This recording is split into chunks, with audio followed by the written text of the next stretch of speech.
بەڕێز تێکۆشەری گەلەکەمان مامخوشی شێرە بەڕێز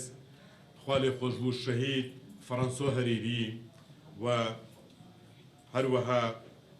شەهید ئەکرەم مەنتێک خوا لێ خۆش بوو شەهید ئەکرەم مەنتێک برای بەڕێزم نەوزاد هادی شەهیدی جوانەمەرگ و برای هەمیشە لە یادم دکتۆر فەرسەد سۆفی لەو 6 پارێزگارە 3یان شەهید بوون و 3شیان لە ژیان ماون بەوانەی لە ژیان ماون پێیان دەڵێم بە دڵنیاییەوە هەولێر ئەمانەتە و خزمەتکاری هەولێر دەبین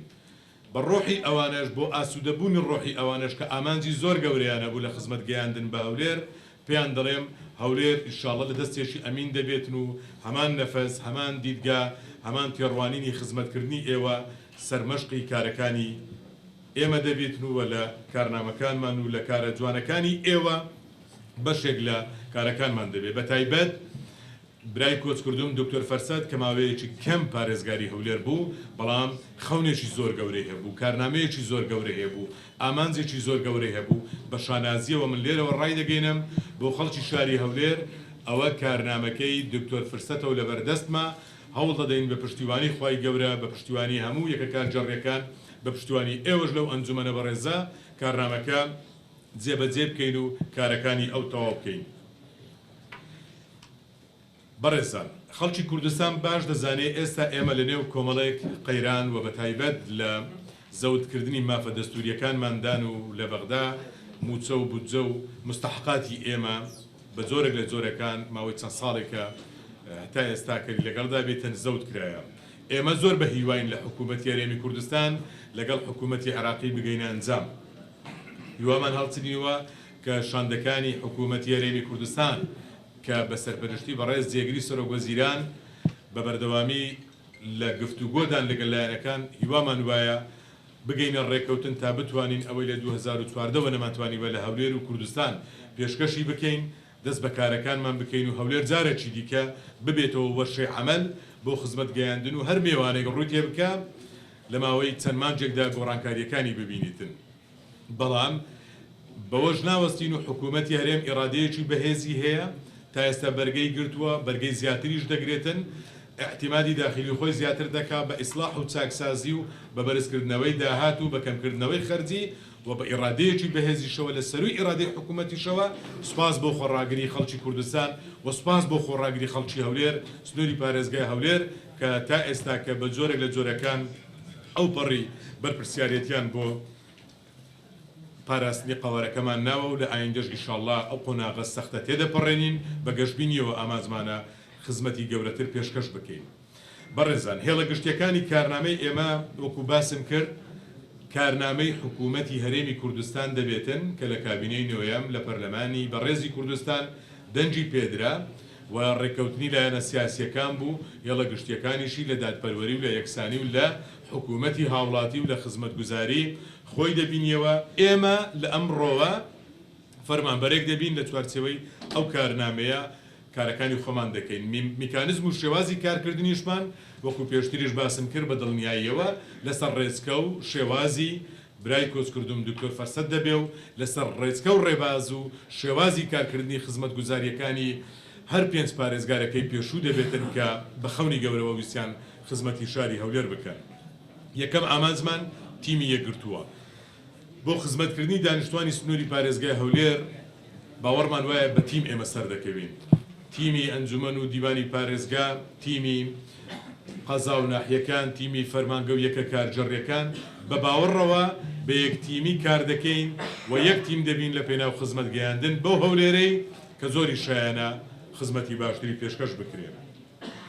بۆ پێش هەویە و ناسنامەی حکوومەت هەویە و ناسنامەی چاکسازیە سۆز بێ لە بۆ خەڵکی هەولێر سۆز بێ لە بەردەم ئێوە وەکو نوێنەرانی خەڵکی هەولێر بە هیچ جۆرێک سازش نەکەین و تەراجع نەکەین لەو کارنامە گەورەیە کە حکوومەت هەیەتی لە چاکسازی و لە ئیسلاح و لە دژوەستانەوە بە گەندەڵکاران و لە ڕێکخستنی کاروبارەکانی ڕۆژانەمان و لە چاکردنی کەم و کوڕیەکانمان و لە باشترکردنی باشەکانی کە تا ئێستاکە بووە بەرنامەیەکی دیکە خزمەتگوزاری تۆکمە لە سەرجەم شار و شارۆچکەکانی کوردستان یەکێک لە ئامانجەکانمانە بە دڵنیاییەوە ئێستا لە حکوومەتی هەرێمی کوردستان پرۆژە بودجە دیاری دەکرێت بۆ ئەم ساڵ و لە ئێستاکەوە داوا لە وەزارەتە پەیوەندیدارەکان دەکەین هاوکارمان بن هەولێر پایتەختی هەموو لایەکمانە لە پرۆژە بودجەدا لە بۆ خزمەت گوزاریەکانی هەولێر باشتر ئاوڕمان لێ بدەنەوە داوا لە پەرلەمانی کوردستان و نوێنەرانی خەڵکی کوردستان دەکەم ڕەچاوی دۆخی هەولێر بکەن کە خزمەت گوزاریەکانی هەولێر لە دانانی بودجەدا لە بەرچاو بگیرێتن. بەڕێزان خاڵێکی دیکە کێشە و گرفتی هاوڵاتیان دەبێتن بە دڵنیاییەوە ئێمە ئامانجمان وایە دەرگای پارێزگا و هەموو یەکە کارجەڕێکان بڕووی کێشە و گرفتی هاوڵاتیان و خواستی هاوڵاتیان بکەینەوە و دەرگای پارێزگا و فەرمانگە و یەکە کارجێڕەکان کاتێک دەکەینەوە بە دڵنیاییەوە ئێستا ڕای دەگەێنم لە چوارچێوەی یاسا لە چوارچێوەی ڕێنمایی لە چوارچێوەی ئەوانەی ڕێگا پێدراون نەک ئەوانەی کە پێدوابی دەرگای پارێزگا کراوە دەرگا لە نایاسایی کراوە لە چوارچێوەی یاسادا ئێمە هیچ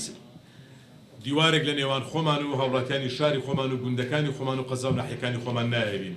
بەڵام بە تێکشکاندنی ئەو دیوارە یان بەنەمانی ئەو دیوارە و بەکردنەوەی دەرگاکان مانایوان نییە ڕێگا بە سەرپێچیکاران دەدەین نەخێر بەڵام تەنها ئەگەر بزانین کارێکی خزمەت گوزاری هەیە هەموو هۆیەکانی پەیوەندی لەگەڵ هاوڵاتیانی خۆمان دەگرینە بەر هەم لە هۆیەکانی پەیوەندی و هەمیش لە دیتنی ڕاستەوخۆ و بە تایبەتریش لە سەردانی مەیدانی بۆ یەکە کارجەڕەکان و سنوورە جیاوازەکان و گەڕەکە هەژار نشینەکان بە دڵنیاییەوە زیاتر پشتی پێدەبەسین و لەوێن دەردا کارەکانمان زیاتر دەکەین. خاڵێکی دیکە بەڕێزان ئێمە ئێستا لە ناو جەنگێکداینە هەولێر و کوردستان لەگەڵیشیدا جیهان قوربانی زۆریدا. ئێستا نابێ ئەمە پشتێنی لێ بکەینەوە پێمان وابێ ڤایرۆسی کۆڕۆنا کۆتایی پێهاتیات. نەخێر مەترسیەکانی بەردەوامە و مەترسیەکانی وا دەبینین لە وڵاتانی دیکە جارێکی دیکە سەری هەڵداوەتەوە. هەولێر لە چوارچێوەی ئەو ڕێنماییانەی حکوومەت کە لە ماوەی ڕابردوودا گرتی تێبەر ئێمە جێبەجێکاری ئەوە دەبین لە ئێستاوەش داوا لە دانیشتوانی شاری هەولێر و سنووری پارێزگای هەولێر دەکەم تکایە خۆتان بپارێزن ڕۆحی ئازیزانتان بپارێزن پێمان وانە بێ کۆڕۆنا کۆتایی پێهاتێ مەترسێکی گەورەیە بە پشتیوانی خوای گەورە لەو شەڕە جیهانیەش ئێمە تا ئێستا زیانی زۆرمان کردووە پارێزگارەکەی خۆمان و کۆمەڵی خەڵکی باشمان لە وڵاتە لە دەستدا بە کەسی دیکە لە دەست نەدەین خۆتان بپارێزن و ئیشاڵە لە نەتیجەدا بەبراوە بە کەمترین زیان لێ دەربچین. بەڕێزان خاڵێکی دیکە یەکێک لە تایبەتمەندیەکانی هەولێر کە ناوەندی بڕیار و پایتەختی هەرێمی کوردستانە جۆرێکە لە فرەیی و لە پێکاتەی جیاواز. بەرنامەمان هەیە لە نزیکەوە لە خزمەتی پێکاتەکانی شاری هەولێر دەبین. هەولێر بەو جوانیەی بە پێکاتە جوانەکانی بە بەیەکەوە ژیانی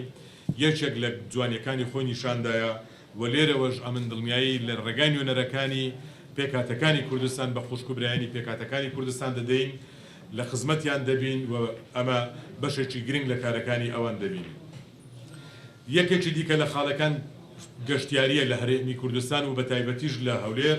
کە هەولێر شارێکی گەشتیاریە کۆمەڵێک جێگا هەیە هەوڵ دەدەین بە دڵنیایی و بەپێی پلان و بەپێی دراسەیەک بەردەوامی بەو شێوازی گەشتیاریە بدەین و لەگەڵ ئەوەشدا ئەوانەی کە نەشکراون هەوڵ بدەین کارەکان تەواو بکەین. بەڵام لەگەڵ ئەوەشدا ئێمە دەرگایەکمان هەیە پێی دەگوترێ بازگەکان دەرگای هەولێری ئێمەن. لێرەوە وێڕای بەرز نرخاندنی هەموو کارمەند و ئەفسەرانی بازگەکانی کە خەڵک لێەوە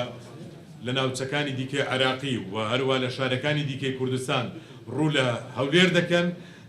وێڕای بەرز نرخاندنی کارمەندانی دەستگاکانی ئێمە دەستگاکانی ئەمنی ئێمە کە شەو نخونیان کردیا داوایان لێ دەکەم برای ئێمە ئێوە دەرگای هاتنەژۆری هەولێرن بە ڕوێکی گەشت بۆ پڕی ئاسانکاریەوە لەگەڵ جێبەجێکردنی ئەرکەکانی خۆتان پێشوازی لە میوانەکانی هەولێر بکەن هەولێر تا بتوانانی خزمەتی میوانەکانی بکە وەکو هەمیشە میوان دۆست بێتن. وەکو باسم کرد پەیوەندیەکانمان لەگەڵ سەرجەم پێکاتەکان و چین و توێژە جیاوازەکانی کۆمەلگاش هەوڵ دەدەین فراوانتر و باشتری بکەین و بازنەی پەیوەندیەکانمان بگەێنینە ئاستێکی باشتری خزمەتکردنی چاکتر. هەروەها بەڕێزان لێرە دەمەوێ لە چوارچێوەی کارنامەی پارتەکەم کە لە هەڵبژاردن هەی بووە لە چوارچێوەی کارنامەی حکوومەت کە کارنامەیەکی محور تێدا هاوڵاتی بووە لە چوارچێوەی کارنامەی هەموو فراکسیۆنەکانی ناو ئەنجومەنی پارێزگا لە چوارچێوەی خەونی هەموو ئەندامانی ئەنجومەنی پارێزگا بازاڕ و کەسابەتی هەولێر یەکێک لە